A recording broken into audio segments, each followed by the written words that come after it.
Hello and welcome to Wagrain-Kleinarl. We are eagerly awaiting the arrival of Maxime Pinault.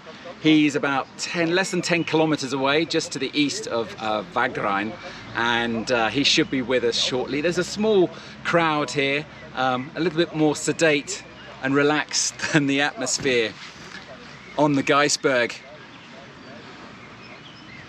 And but what an electric atmosphere that was on the Geisberg. I mean, just incredible vibes there as all the athletes took to the air in extraordinary conditions, really. It was very gusty, even though the wind dropped to less than 30 kilometers an hour. They're the sort of conditions that no recreational paraglider pilot would normally take off in.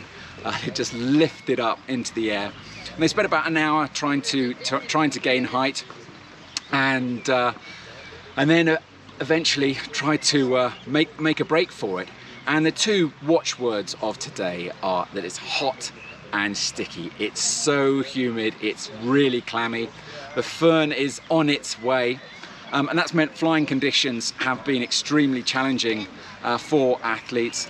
Tommy Friedrich, who did so well, he's on a massive high, came third here in the prologue on Thursday. He was the first to the top of the Geisberg. He was the first to launch.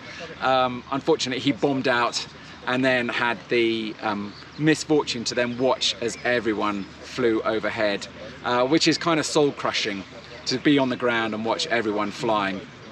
So it'll be a real test of his character to see how he carries on now, pushes on. He's experienced all the highs and the lows. One of the most touching things that I witnessed on top of the Geisberg was to see Kriegel approach Tommy and just tell him, just calm down, you don't need to be going hard, it's a long race. And that was a really lovely touch.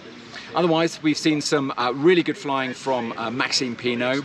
Aaron Duragatti as well was flying wingtip to wingtip for a while, but the gaggle there's a real mix of athletes all jostling for position, so it's still early days. It's the first day and lots to look forward to. So as I say, we're expecting Maxime Pinault should come through here in the next hour, and we'll see over the next few hours the rest of the field to come through. I should imagine most of them will tag this turn point still this evening, and then be on their way towards the next turn point of Kitzbühel, the Hahnenkamm.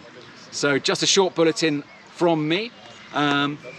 Stay tuned, and a reminder that the highlights from today, well, the full live broadcast from the Geisberg will be on YouTube later on, so you can relive all the highs and lows from that. So as always, thanks for watching, and tune in tomorrow. 8:30 is when I next go live, but of course stay tuned to live tracking for all the action as it happens.